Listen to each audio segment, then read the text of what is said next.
우리 이제 마가복음을 함께 공부하고 있는데요. 마가복음의 핵심 구절 10장 45절 함께 읽으시겠습니다.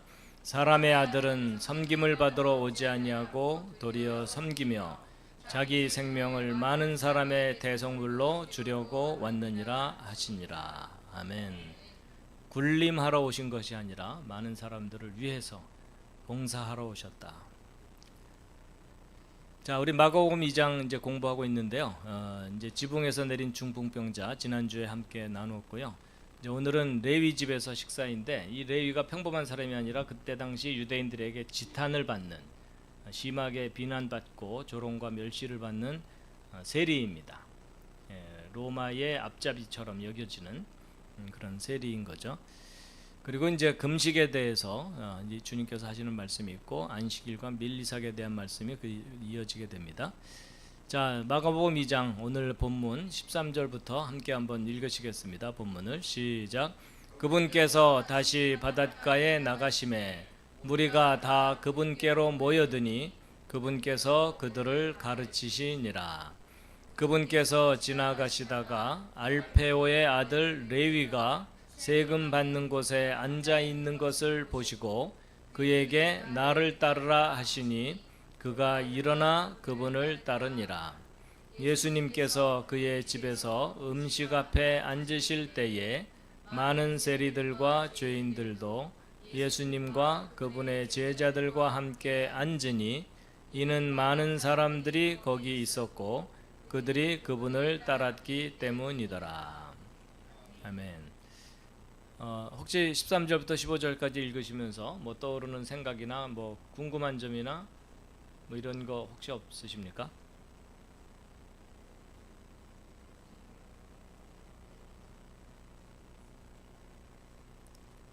이름이 레위라면 저도 모르겠습니다. 레위 지파만이 레위라는 이름을 가질까요? 그렇진 않을 것 같기도 한데.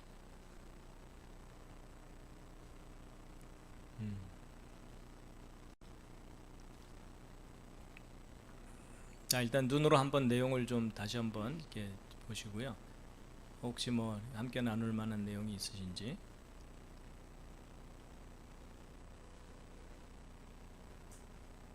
자, 16절 17절 이어서 읽겠습니다. 시작.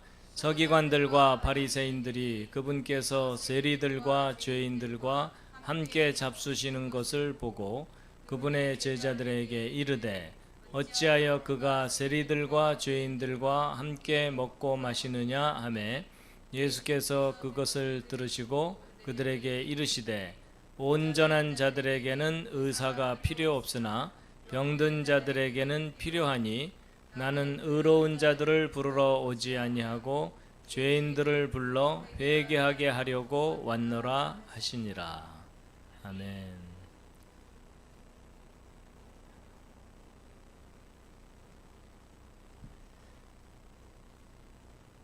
자, 이제 본문 읽는 것에 대해서 잠시 좀 설명을 서로 나누겠습니다. 예, 이제 예수님께서 그 중풍병자를 치료하신 그 후이겠죠. 다시 바닷가로 나가셨다. 그 중풍병자를 치료한 그 가버나움 자체가 바닷가에 있는 마을입니다. 그렇지만 이제 좀 더 바닷가 쪽으로 나가서 이제 나가셨는데 사람들이 모여드니까 그들을 가르치셨다. 예수님께서 오셔서 하신 사역의 큰 두 가지가 뭐죠? 병 고치시는 일과 말씀을 가르치시는 일입니다. 그렇죠? 예, 그래서 틈만 나면 기회가 있을 때마다 말씀을 가르치시는 그런 모습이죠. 이제 그러다가 알페오의 아들 레위가 세금 받는 곳에 앉아 있는 것을 보셨다 이렇게 돼 있는데, 이제 이 바닷가는 가버나움 남쪽에 있는 어느 바닷가일 거고요. 이 레위 해놓고 제가 가로 안에 마태라고 써놨거든요. 이 마태가 누굴까요? 마태복음의 저자 마태입니다. 예, 근데 왜 이름이 두 개죠? 옆에 있는 분과 상의해 보시기 바랍니다.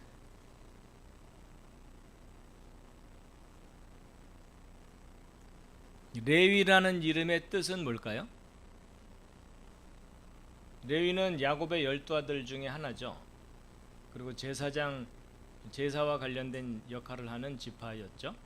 예, 그런데 레위라는 이름은 연합이라는 뜻입니다. 함께하다. 예, 연합. 자, 그래서 이제 정확하지는 않은데요. 그 레위는 본명일 거라고 추정하고요. 이 마태는 아마도 사도명일 수 있을 것이다 이렇게 추정을 합니다. 정확하지는.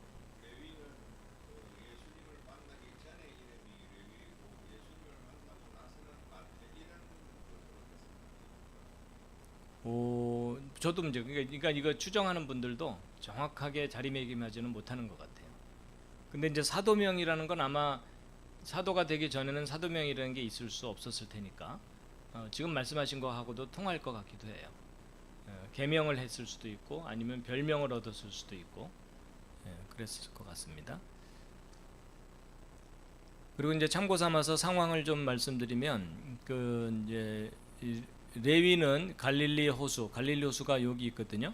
갈릴리 호수 있는 그쪽에 세리 역할을 했는데, 그러니까 세리라는 말은 세관원입니다. 요즘 같으면 세무사죠, 그죠? 세무행정을 맡는. 그런데 이제 누가 세리로 임명했느냐면 그 당시 갈릴리 서쪽 영역을 다스리던 헤롯 안티파스, 갈릴리 지역의 분봉왕입니다. 분봉왕이라는 것은 로마가 이제 작은 왕으로 이렇게 세워준 그런 왕이죠. 지역 왕입니다. 그래서 이제 갈릴리 서쪽 영역을 다스리게 하는 분봉왕인 헤롯 안디바가 이제 레위를 세리로 임명을 한 거겠죠. 예.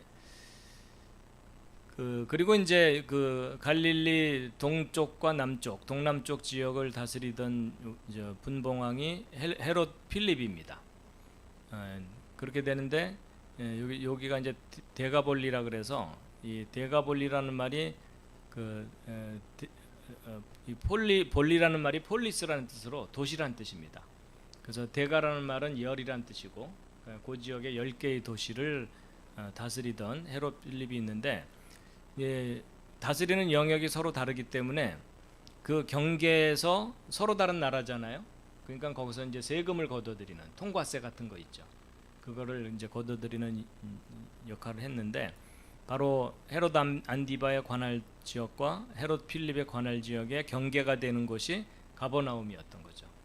근데 가버나움은 헤롯 안디바의 영역이니까 외부에서 들어오는 사람들에게 외국인이면 뭐 여러 가지 세금을 매기고 또 무역하면은 세금 매기는 그런 지역이 가버나움이었던 겁니다.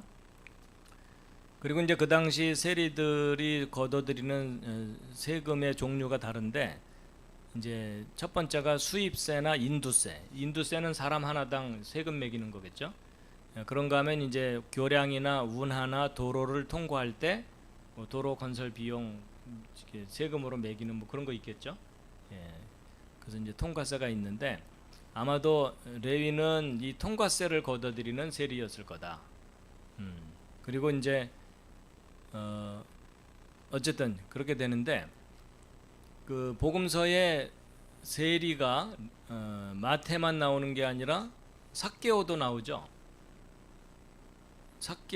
삭개오하고 마태하고는 활동했던 지역이 다릅니다. 그 삭개오는 어느 지역의 세리였을까요? 별로 관심이 없으시군요.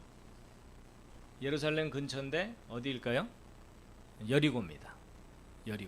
여리고에 있던 세리장이었어요. 근데 이제 그 누가복음을 읽어보면 이 삭개오가 예수님을 뽕나무 위, 그죠?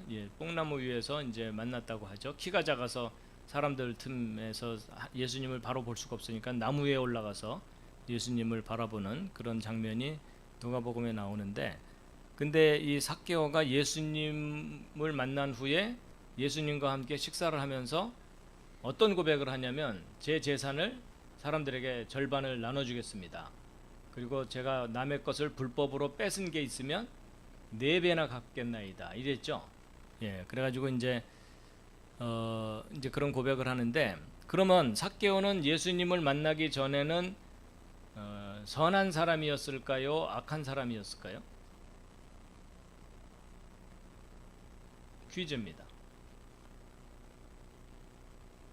남의 것을 막 착취하던 사람인데 예수님을 만나서 그걸 뉘우친 사람일까요? 아니면 원래 착하게 살던 사람일까요? 옆에 있는 분과 상의해 보시기 바랍니다. 일단 옆에 있는 분을 깨워서 지금 원래 이제 남의 걸 막 빼앗고 좀 비교적 악한 사람이었는데 그렇게 했는데 예수님 만나서 회개했을 거다. 혹시 다른 의견을 가진 분 없으십니까? 예, 조명희님. 네. 마이크를 좀 한번 들고 해주실까요? 제가 죄인으로서 생각해봤을 땐 네.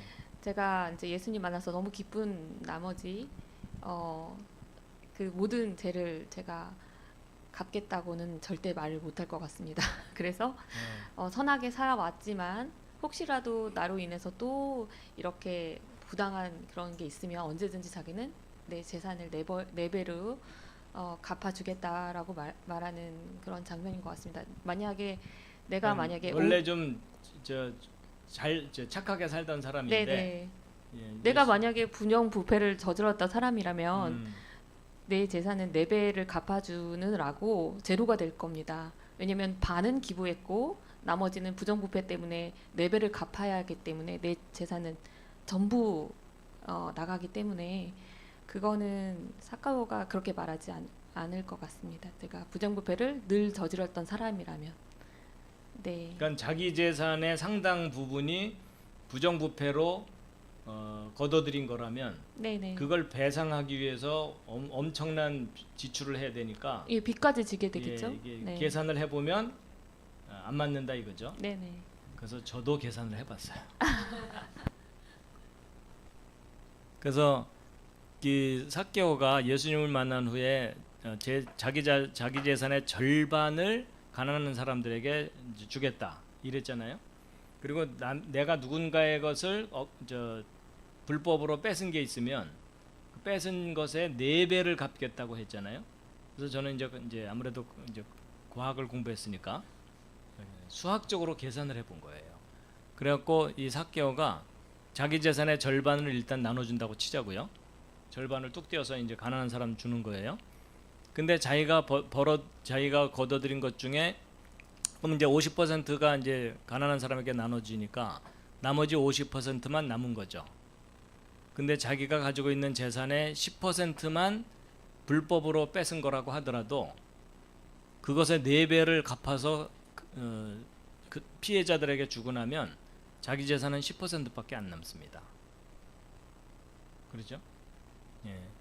만약에 이걸 4등분해서 이제 4분의 1이 나머지 50%의 4분의 1이 토색한 것이라면 자기 재산 전체를 다 주어야 되고 자기는 완전히 제로가 돼 버립니다. 근데 처자식도 먹여 살려야 되니까 아무래도 조금은 남겨야 된다고 친다면 그러면 10%만 자기가 불법으로 얻은 거다 하더라도 자기 재산의 90%는 다 나눠줘야 되고 10%만 갖고 살아야 돼요. 맞죠? 그러니까 어쨌든 삭개오가 불법을 저질렀다 하더라도 자기 재산 전체의 10% 이상을 불법으로 축적했다면 자기는 알거지가 되는 겁니다. 맞죠? 근데 자기가 가지고 있는 재산의 10% 이하로 부정부패로 인해서 소득을 얻었다고 본다면 근데 실제로 10% 이하도 불법으로 얻지 않았을 가능성이 높아요. 왜냐하면 부정부패를 저지르다 보면 간이 커져갖고 그렇죠? 더 많이 축적을 하게 되잖아요. 부정축제를. 그러니까 제가 볼 때는 삭개오는 상당히 양심적으로 정직하게 살았을 가능성이 오히려 높습니다. 맞죠? 그리고 진실되게 살려고 애를 썼던 사람이었을 가능성이 높아요. 그렇지 않고서는 저런 고백을 하고 실행할 수가 없습니다. 맞죠? 그럼 아마도 10% 이상을 부정부패로 축적했다면 아마 예수님이 그 고백을 듣고 나서 뻥치지 마라 이놈아 이랬을 거예요. 맞죠? 예, 의견 있으시네요, 김영민님. 앉아서 하셔도 됩니다.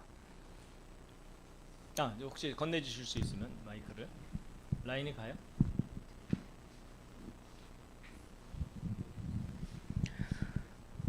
삭개오의 언어로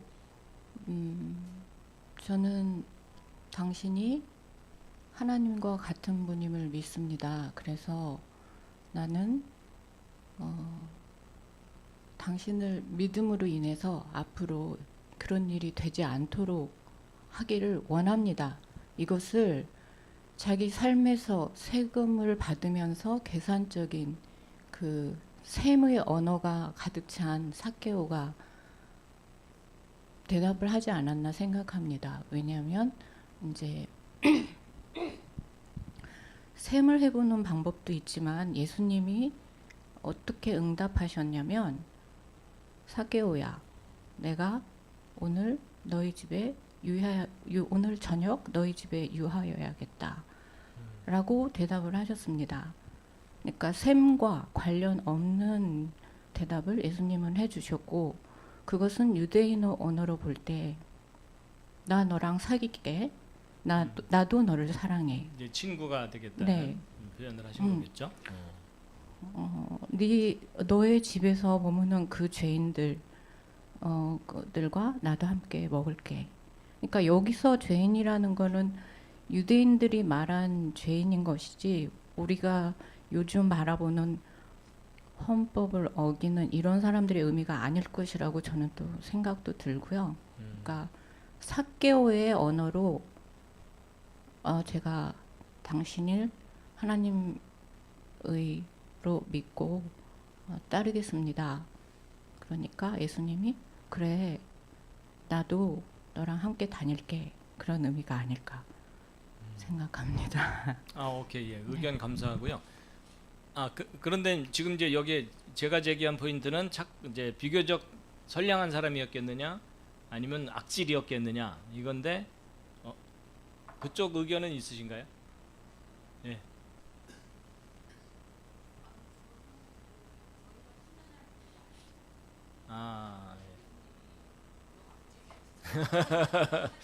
그렇죠. 악질이라고 정의된 말씀은 없어요. 그렇죠? 음.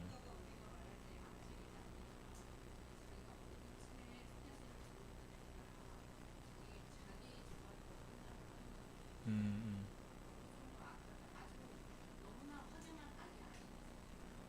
음.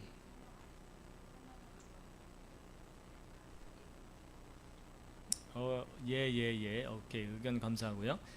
아니, 저는 이제 무슨 의도냐면, 보통 사람들은 생각하기를 이 삭개오가 나쁜 짓을 많이 하다가, 그러니까 원래 나쁜 놈인데 회개를 했구나, 이렇게 보통 대부분 판단하거든요. 그래서 저는 삭개오의 억울함을 좀 풀어주려고. 왜냐하면 선입견을 가지고 오판할 수가 있거든요. 예, 근데 이제 삭개오가 고백한 그 내용을 이제 과학적인 관점으로 분석해 보면 이 사람이 원래 악질이 아니었을 가능성이 높다는 거예요. 그렇죠? 말이 안 되는 고백을 해서는 안 되잖아요. 예수님 앞에서. 어쨌든 그래서 그 사마리아 여인, 수가성 여인이 예수님을 만났을 때도 이 여인이 아주 음탕하고 더러운 여인이었는데 예수님을 만나서 뭐 회개를 했다. 보통 그렇게 여기는데 저는 이제 그렇지 않은 의견을 좀 말씀드린 적이 있죠. 그죠? 원래 정말 성실한 여인이고 올바르게 살려고 애를 쓰는 여인인데 자기가 처한 상황이 너무나 기구해서 남편이 여러 번 바뀔 수밖에 없는 소위 계대 결혼의 희생자였을 가능성이 있다. 이런 말씀을 드린 적이 있잖아요. 그래서 우리가 이제 선입견을 가지고 함부로 사람을 나쁘다고 판단을 했다가 나중에 천국에 가서 그 사람 만나서 민망하실 수 있으니까 일단 분석은 정확하게 해보자는 거예요. 그래서 이제 사실 이 레위가 심성이 구부러진 사람이라면 예수님이 쉽게 용납할 리는 없을 거예요. 그렇죠? 평소에 악행을 하다가 예수님 만났을 때 가식적으로 회개를 하는 모습을 보였다면 오히려 예수님이 품지 않으셨을 가능성이 높죠. 근데 저는 오히려 거꾸로 이 마태, 레위라고 하는 그 마태가 오히려 정직하게 살려고 애를 쓰면서 그럼에도 불구하고 자기의 직업 때문에 동족 유대인들에게 비난을 받을 수밖에 없었던 그런 사람이었을 가능성이 높다는 거죠. 그래서 어찌 보면 레위는 외톨이였겠죠. 자기 동족으로부터 비난을 받을 수밖에 없는 그런 외톨이였을 가능성이 있습니다. 그리고 참고로 이제 그 세금도 종류가 있어 갖고 영어로 텍스라고 표현되는 조세가 있고 또 영어로 커스텀스라고 표현되는 관세가 있는데, 조세는 이제 황제에게로 전달되지만 관세는 지방자치단체, 요즘으로 표현하면 지방 치리자들의 수입으로 들어간다고 합니다. 그래갖고 이제 지방 치리자들이 세리들한테 요 정도 이상은 걷어들여라 이렇게 말을 한대요. 그럼 세리들은 그 정도만 걷어들였다간 자기들에게 남는 게 없으니까 훨씬 더 많이 걷어들여서 바칠 건 바치고 착복하고 뭐 이러던 구조였다는 겁니다. 그래서 세금이 일정하게 뭐 법적으로 정해진 게 아니라 그냥 고무줄 세금이었다는 거죠. 그래서 얼마든지 세금을 과하게 부과할 수도 있고 착취할 수 있는 그런 구조였었다고 합니다. 자, 16절 17절 다시 한번 읽으시겠습니다. 시작. 서기관들과 바리새인들이 그분께서 세리들과 죄인들과 함께 잡수시는 것을 보고 그분의 제자들에게 이르되 어찌하여 그가 세리들과 죄인들과 함께 먹고 마시느냐 하매, 예수님께서 그것을 들으시고 그들에게 이르시되 온전한 자들에게는 의사가 필요 없으나 병든 자들에게는 필요하니 나는 의로운 자들을 부르러 오지 아니하고 죄인들을 불러 회개하게 하려고 왔노라 하시니라. 아멘. 예, 여기 이제 대비되는 두 그룹이 있습니다. 서기관들과 바리새인들, 그리고 그 반대 그룹이 세리들과 죄인들입니다. 이제 사회적으로 신분 구별이 이렇게 되는 그런 모습인데, 이렇게 구분한 기준은 뭘까요?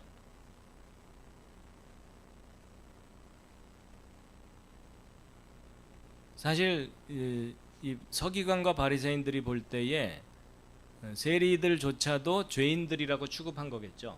그렇죠? 예, 이 죄인들 속에 이제 굳이 세리를 좀 구별해서 표현했을 뿐이고 다 죄인들인 거죠. 근데 서기관들과 바리새인들이 볼 때 자기들이 죄인이라고 하는 사람들은 어떤 사람들이었죠? 무엇 기준으로 죄인인 거죠? 예, 율법의 기준입니다. 그렇죠? 예, 율법의 기준이고 특별히 정결례가 기준입니다. 정결례라는 건 뭐냐면 죄인들과 함께 식사를 해서는 안 되는데, 예수님이 죄인들과 함께, 자기들이 보기에 죄인들과 함께 식사를 하고 있기 때문에 오염됐다는 거 보는 거죠. 그렇죠? 예. 그래서 이제 서기관들과 바리새인들은 예수님이 말씀하실 때 온전한 자라고 표현을 했고, 또 세리들과 죄인들은 병든 자라고 표현을 했고, 또 다른 표현이 의로운 자 그리고 죄인들 이렇게 표현을 했는데, 사실 서기관들과 바리새인들이 온전한 자들인가요? 아니죠. 그러면 서기관들과 바리새인들에게는 의사가 필요한가요? 필요하지 않은가요? 네? 이게 누구 입장이냐에 따라 다릅니다. 그렇죠? 서기관과 바리새인들은 자기들이 온전하고 의인이라고 생각하기 때문에 자기들은 누군가의 도움이 필요하지 않다고 생각한 거죠. 예. 그렇지만 예수님이 보실 때는 사실은 너희들도 의사가 필요하다라는 말씀을 하시는 거겠죠. 예. 그래갖고 사실 온전한 자와 의로운 자에게 꼭 붙어야 되는 게 뭐냐면 자칭입니다. 그렇죠? 자칭 온전한 자와 자칭 의로운 자들은 의사가 필요 없다고 말할 거다. 그지만 자기 자신이 병든 자라고 하는 사람들에게는 의사가 필요하다. 뭐 이런 의미겠죠. 그래서 이제 그 서기관들과 바리새인들이 왜 예수님께서 죄인들과 함께 식사를 하느냐 했을 때 그 죄인들은 율법을 바리새인들이 해석을 해가지고 그 해석에서 그 해석의 기준으로 볼 때 어긋나 있는 사람들을 죄인들이라고 표현한 거겠죠. 그렇죠? 그래서 이제 동일한 율법을 어떤 관점으로 해석하느냐에 따라 그 해석을 적용했을 때 죄인이 있고 죄인이 아닌 사람이 있는 그런 거라고 볼 수 있겠습니다. 근데 이제 예수님의 율법의 해석은 바리새인들의 율법 해석과는 달랐죠. 그렇죠? 뭐가 달랐죠? 바리새인들의 율법 해석과 예수님의 율법 해석은 뭐가 달랐죠?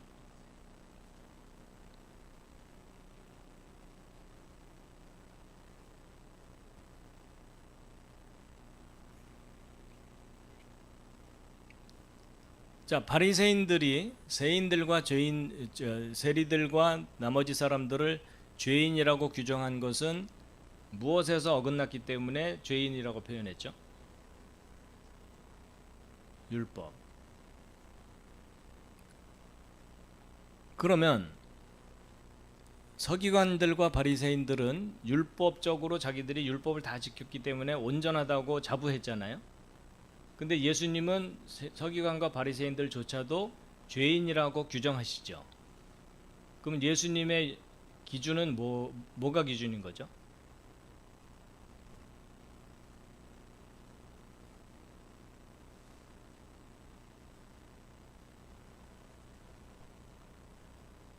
제가 너무 어려운 질문을.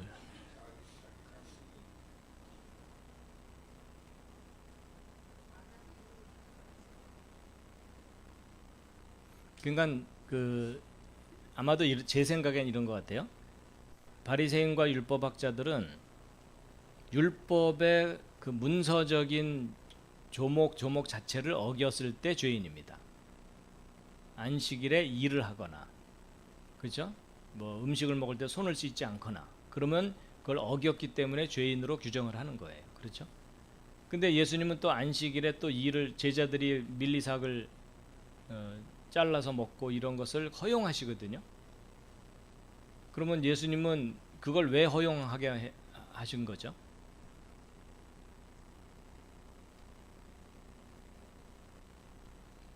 어찌 보면 그겁니다. 그렇죠?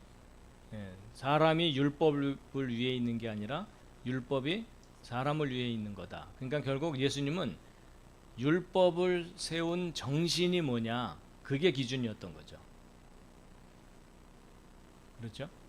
그러니까 서기관과 율법학자들은, 바리새인들은 율법의 정신은 잊어먹고 율법을 그대로 지키는 것만 강조를 했던 겁니다. 그렇죠? 율법의 정신을 지키기 위해서는 때로는 율법을 벗어날 수도 있는데 이제 그런 것을 허용하지 않았던 것이 서기관과 바리새인들의 입장이었던 거죠. 그렇죠? 그래서 결국 이제 어느 것이 죄냐, 무엇이 죄냐 하는 것에 대해서 율법학자들은 율법을 어기는 것이 죄다라고만 고집을 했고, 예수님은 율법의 정신을 벗어나는 게 죄다라고 서로 다른 정의를 한 거죠.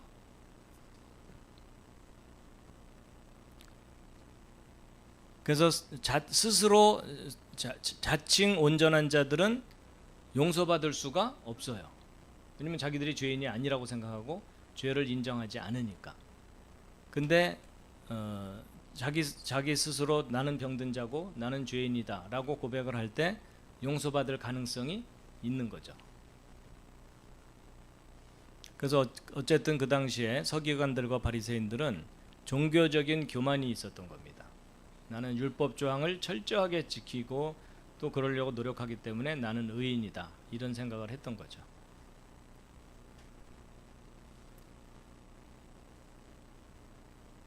참고로 이런 바리새인이라는 계층이 언제부터 시작됐을까요? 신약 성경을 읽으면 바리새인이 마주 등장하거든요. 바리새인이라는 그 그룹이 언제부터 시작됐겠느냐 하는 겁니다. 혹시 들어보신 적이 있으신가요? 예, 하시딤이 그 뿌리를 일 거라고 추정하거든요. 이것도 바리새인의 뿌리에 대해서 명확하진 않습니다. 근데 이제 하시딤인데, 하시딤이 뭘까요? 그리스 왕국 때 유대교를 말살하려고 했던 왕이 있었죠. 누구죠? 어제 토요일날 성경 공부 때 얘기했었는데,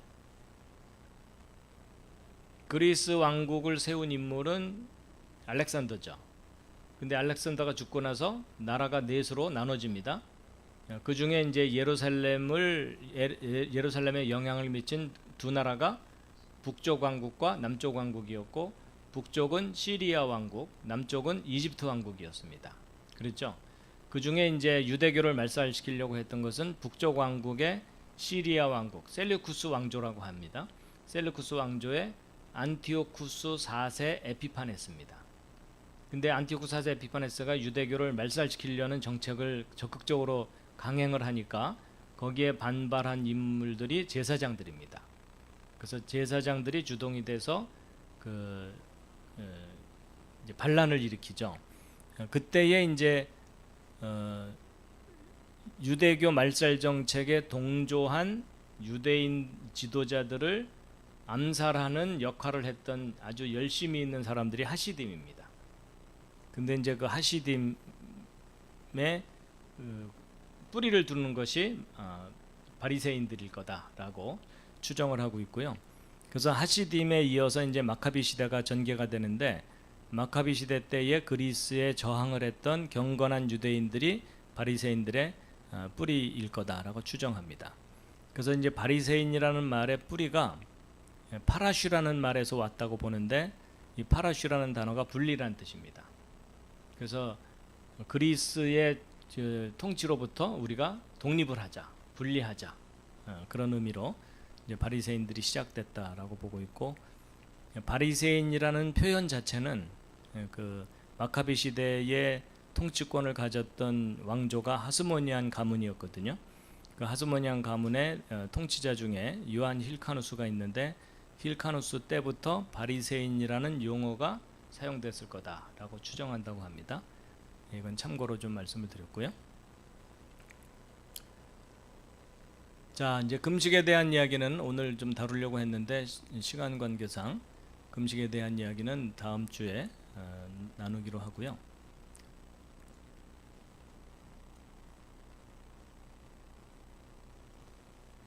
자, 다시 한번 본문을 읽고 오늘 성경 공부는 마치도록 하겠습니다. 자, 13절부터 혹시 뭐 질문? 13절부터 다시 읽으시겠습니다. 그분께서 다시 바닷가에 나가심에 무리가 다 그분께로 모여드니 그분께서 그들을 가르치시니라. 그분께서 지나가시다가 알페오의 아들 레위가 세금 받는 곳에 앉아 있는 것을 보시고 그에게 나를 따르라 하시니 그가 일어나 그분을 따르니라.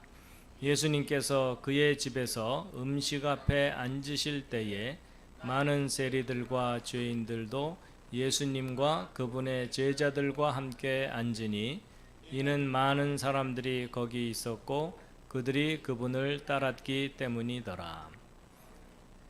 서기관들과 바리새인들이 그분께서 세리들과 죄인들과 함께 잡수시는 것을 보고 그분의 제자들에게 이르시되 어찌하여 그가 세리들과 죄인들과 함께 먹고 마시느냐 하매 예수님께서 그것을 들으시고 그들에게 이르시되 온전한 자들에게는 의사가 필요 없으나 병든 자들에게는 필요하니 나는 의로운 자들을 부르러 오지 아니하고 죄인들을 불러 회개하게 하려고 왔노라 하시니라. 아멘. 17절만 다시 한번 읽으시겠습니다. 예수님께서 그것을 들으시고 그들에게 이르시되 온전한 자들에게는 의사가 필요 없으나 병든 자들에게는 필요하니 나는 의로운 자들을 부르러 오지 아니하고 죄인들을 불러 회개하게 하려고 왔노라 하시니라. 아멘. 옆에 있는 분을 한번 살짝 보시면 온전한 자이십니까? 병든 자이십니까? 가벼운 증상입니까? 심히 무거운 증상입니까? 가망이 없습니까? 가망은 있나요? 예. 예. 그렇죠. 예. 율법은 죄를 깨닫게 하는 거지 구원을 얻게 하는 것은 아니라는 거죠. 네. 예.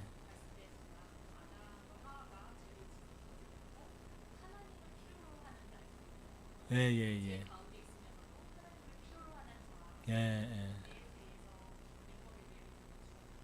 예.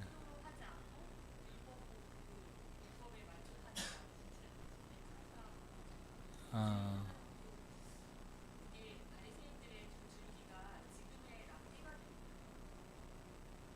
랍비하고 바리새인들은 약간 정의가 다를 것 같아요. 랍비는 사실은 선생님이거든요. 그냥 쉽게 얘기하면 가르치는 자이니까 바리새인이 주로 랍비 역할을 했을 수는 있죠. 왜냐하면 그들은 온전히 율법을 지키니까 율법을 잘 아니까 사람들에게 그 율법을 가르치고 해석해주는 그런 역할을 했을 테니까. 예, 그러니까 바리새인이 몽땅 랍비고 랍비가 몽땅 바리새인은 아니겠죠. 예. 그리고 이제 여기 서기관들과 바리새인들인데 바리새파가 있고 사두개파가 있잖아요. 그래서 파가 나눠져 있기 때문에 아마 여기 서기관들은 모든 서기관이 바리새인은 아닐 거예요. 바리새파에 동조하는 서기관들이 바리새인들과 함께 예수님께 와서 이제 질문을 한 또는 그 반론을 제기한 그런 것이라고 보시면 될 것 같고요.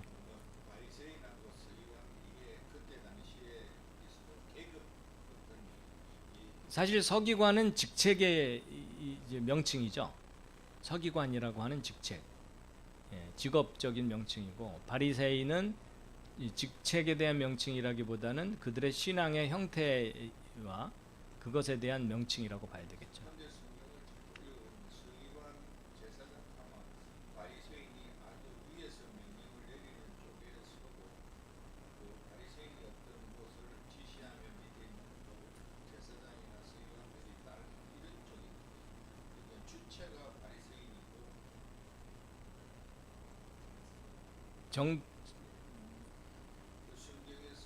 그러니까 바리새인이 따로 있고 서기관이 따로 있는 건 아닐 것 같아요. 서기관 중에 바리새파가 있고 뭐 이런 것이니까 서로 오버랩 된다고 봐야 될 것 같아요. 예.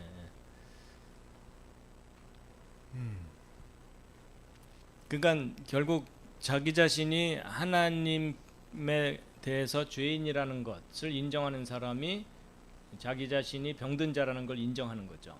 그렇죠? 예, 그렇기 때문에 나는 구원자가 필요합니다. 여기 의사라고 표현했지만 구원자인 거죠. 예, 나는 구원받아야 할 대상입니다. 라는 것을 고백할 때 의미가 있다라고 볼 수 있겠습니다.